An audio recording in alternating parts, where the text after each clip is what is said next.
Hopefully you see how page 2 of this is really an extension and the next step that has lots of similarities, but more important, it has some very significant differences. So here we're talking about a weak acid.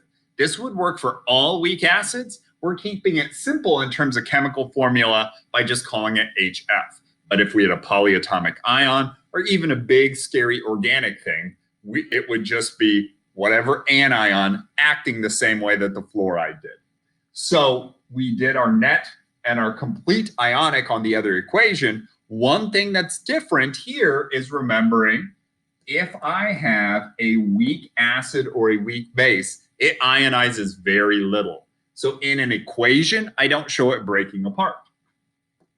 The sodium hydroxide is still strong. And the nice thing with this, it's very uncommon that we end up doing weak with weak. So you'd be thinking about weak with strong, strong with weak in terms of acids and bases. That makes water. That makes sodium ion. That makes fluoride ion. We can simplify that as well. The sodium cancels with the sodium. But because the fluoride used to be a part of my compound, but now it's by itself, that does stay. So we'll clean that reaction up to HF plus hydroxide ion yields water and fluoride ion. And notice that even though HF is weak, I still very intentionally drew this as a one-way arrow. Not in a lazy way, but because the stoichiometry of titrations is a one-way process, whether it's strong or weak. We are still taking hydrogen and hydroxide and making water. Yes, we have HF and F minus, and we could actually combine a couple different K values, the Ka for HF and Kw. But what we would find is that the forwards K for this is still in the billions and tens of billions range. This reaction still does go to completion. So all acid-base reactions, strong with strong, strong with weak, weak with weak, we write them to completion as they make water because that Kw is so huge. But throughout the process, not the reaction part, but the things in solution, we do get into some equilibrium. So this looks very similar. We've got our acids in our beakers. We've got our base in our burette. So we're going to think about right here doing the same drawing. So what I would want you to think about, and obviously I'll answer, is how would you represent HFs in the beaker? If we can only draw 4 of them, what would it look like? 4 H's and 4 F minuses? Or would it look somehow different because it's weak? And it would look different because it's weak. Right there, we drew it together. So here we have to have some of it together because it's only partially ionized. I've gotten into some debates with different teachers about the best way to draw this, but I stand firm in my belief that if I have 4 HFs, that should be written as 4 unionized hydrogen fluoride molecules. The reason I draw all 4 of them together is we write a reaction with it together. So we already know the College Board expects us to think of that as unionized.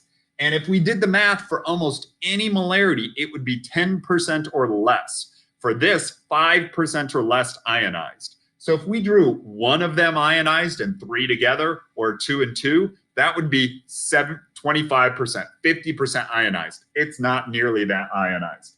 Sometimes I'll draw just as a reminder, so it's great if you kind of think, yes, there is hydrogen ion and fluoride ion because we're not at a neutral pH here, but it's a very small amount.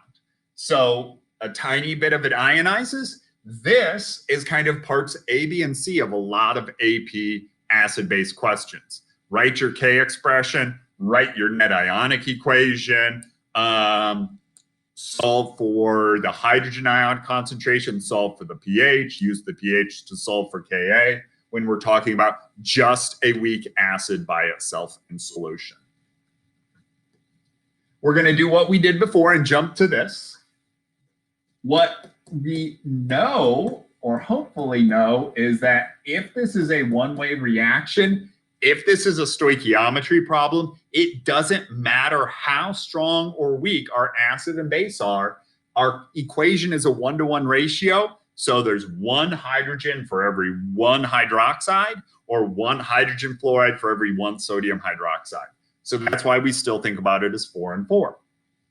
Which means that we have made 4 waters, which means that we've made 4 sodiums, which means that we've made 4 fluorides. We're going to come back to those 4 fluorides in a little bit, because those 4 fluorides are super important. But that is the same. So if you're doing a titration calculation, strong or weak, it doesn't matter. Moles equals moles. The equivalence point's the same thing. And hopefully we saw in the last one, we had an excess of acid, then an excess of base. That's what's happening. We're changing those things right there. If you're doing acid-base titrations, the key to make sure your moles are balanced is make sure that you don't need any coefficients in your equation. If we come up to what would be beaker 5, somewhere up there, 4 HFs and 6 NaOHs, this is almost not different at all than if it were HCl. Right here, it doesn't matter if it was strong or weak because we've used it all up. We now have excess of a strong base. We made 4 waters. We have 2 hydroxides hanging out that are raising the pH, 6 sodiums, and we have 4 fluorides. What is different, we had 4 fluorides here, we had 4 fluorides there, and when we talked about chloride in the last video, they were the same the whole time. But here, there is the element fluorine, but it is not ionized. The fluoride, which is the conjugate base of the acid, hydrofluoric acid, isn't very ionized, and it changes throughout. Right here, beaker 2 is probably the most important beaker if we have a weak acid with strong base. Beaker 1 is what we're going to 100% master.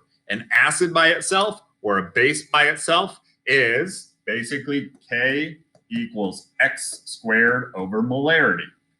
That allows us to solve for molarity, to solve for K, to solve for pH, to solve for hydrogen ion concentration. And that's easy, straightforward, and usually the first part of an equation. But that half equivalence point, when we're talking weak, is super, super important. So stoichiometrically, strong and weak are no different. So it took half as many. And some of what we're going to write is the same. I can make 2 waters. That's great. In doing so, I put in 2 sodiums. 2 sodiums were there, and 2 of the HFs reacted. So I have 2 fluorides. But I still have half of my acid that hasn't reacted. So I have 2 HFs. Right there, what I put in the box is the key, is the most important thing here. That at the half equivalence point, I have an equal amount of my acid and its conjugate base. I have turned half of my acid into its conjugate base. HF equals F minus. And if we take this equation a little bit more specifically, Ka equals H plus over F minus, or times F minus over HF. That's the specific one. And we just said these 2 are equal. So that means these guys are equal to one another, or else, or more simply, those cancel mathematically. So Ka equals H plus, which is great. I can know my hydrogen ion concentration if I know my pH, or my Ka, excuse me. I can know my Ka if I know my hydrogen ion concentration, or a step further, the pKa, negative log of Ka equals the pH.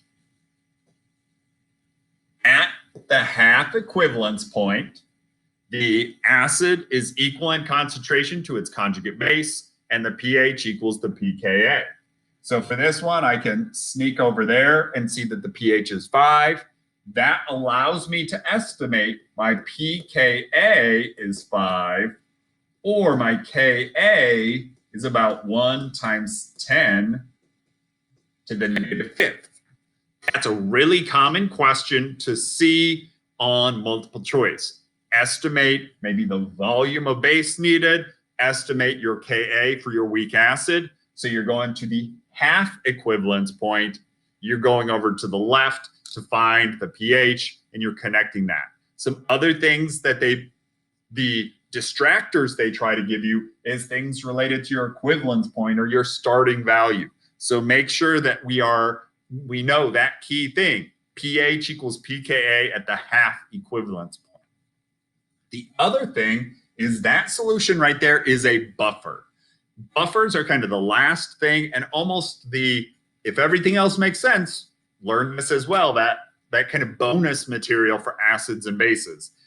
But what a buffer can do is it has an acid and a base in it, or it's a solution that has weak acids and weak conjugate bases that's able to neutralize acids and bases. A lot of things in our body, but also things we put on and in our body, need to maintain a certain pH. Buffers are able to do that by having acids and conjugate bases that neutralize the invasion of either thing. That said, along this area where it's kind of flat is called the buffering region. So the last graph, we were flat and very steep. This one, when it's weak, we have an increase. That's important. We have a flat portion. That's the buffering region, which is important. But we still get really steep and have an inflection point at the equivalence point. So lots of very important things there at your half equivalence point. If I go beyond my half equivalence point, it's very similar to what we've seen before. I make a little bit more water. There's more sodium ion in solution. There's fluoride ion in solution. 3 of those, excuse me. There's just one HF left over. A key with that is I now have more conjugate base than I have my original acid, but this is probably right around there. My pH is still below 7. Remember, the conjugate base isn't like hydroxide that raises the pH above 7. I still have mostly acid solution. I have some of this, I have some of that, but I would still have a hydrogen ion concentration that is enough to make this solution acidic. The other question, and we'll get into this with buffers, you'll see it in the notes, you'll see it in the videos, you'll see it in the practice problems, is a lot of times you are asked about which thing do you have more of, your acid or your conjugate base. Notice at the beginning, we had all acid. At the equivalence point, we had all base. At the half equivalence point is where it's equal and where it kind of changes. There I have more conjugate base than acid, an equal amount. So the half equivalence point is not where we're changing what's limiting in excess, but it is an important thing relative to our Ka of which do I have more of, my acid or its conjugate base. I said we would come back to this, and we're getting nice and sloppy and full here, but if you've noticed, that didn't happen at a pH of 7. Acid-base reactions are called neutralizations, and we have neutralized our strong acid with a weak base, but we haven't made a pH neutral solution. But it's not because we made hydroxide, it's not because we made hydrogen, it's because of what else is in the solution. We have water, which has a neutral pH, sodium, which is a spectator ion to all of this, but that fluoride ion is important. The fluoride is the conjugate base of a weak acid, which means it's a weak conjugate base. It has a Kb value, and it can cause hydroxide ions to be made. The way that happens is that fluoride is floating around in a bunch of water. When we thought about our HF before, or thought about it up here, the HF doesn't break apart very much to stay as F minus. It really comes back together. The strength of the bond, the thermodynamic favorability, lots of explanations there. But what happens here is that fluoride is a conjugate base, so it acts as a conjugate base. It takes a hydrogen away from water to accept that H back in, but in doing so, it makes hydroxide ion. So the fluoride ion, the conjugate base of my weak acid, hydrolyzed or reacted with the water to make hydroxide. We don't have an excess of acid or base. We don't have an excess of sodium hydroxide. But what happens is when we got to our equivalence points and our moles were perfectly equal to one another, the salt, NaF, was the conjugate acid of a strong base, the conjugate base of a weak acid, and that weak conjugate base ionized the water. This reaction, you'll be asked to write. You'll be asked to choose from a multiple choice. There's a lot of these where we're thinking kind of conceptually, what do I have? So here I have mostly or all or of my just weak acid that's barely ionized at all. We do a K calculation.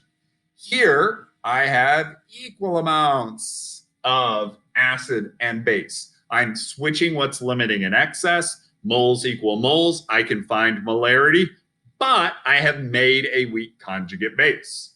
Here I have an equal amount of acid and conjugate base because I've put in enough strong base, sodium hydroxide, to get halfway to my equivalence point and to neutralize half of it. So lots going on here. Luckily, there's not usually tons of math other than this first point. Calculating the pH at that half equivalence point is super easy. And an important thing, whether we're adding acid to base or base to acid, even if our graph looks the other way, and I made a mess of it there, but even if it's going the other way, the pH is equal to the pKa. Anytime we write an equilibrium expression that has hydrogen ion in it, it has to be a Ka. So when I write the equilibrium equation for this reaction, which has hydroxide in it, I have to look at, calculate, and use my Kb.